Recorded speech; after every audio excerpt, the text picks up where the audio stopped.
Bună dimineața, dragii mei, și haideți să începem ziua de marți cu bucurie.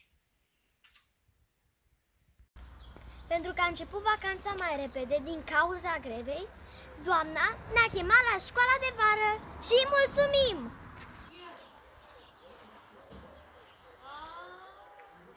Acum le citesc păsărilor mele Prânz la cel voinic și Merele de aur și ele îmi ciripesc.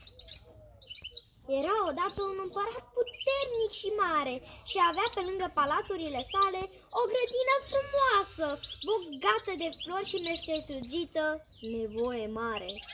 Dragii mei, după activitățile de dimineață, acum ne răsfățăm la piscină!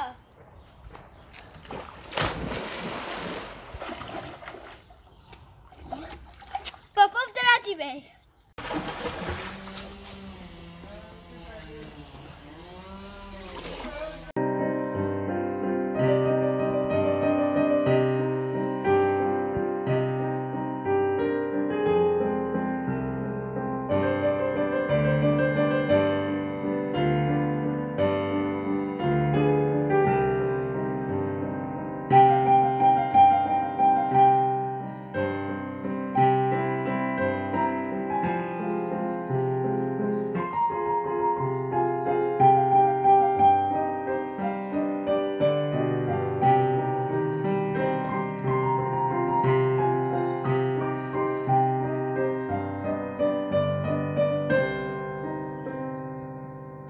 Dragii mei, s-a terminat și ziua de marți.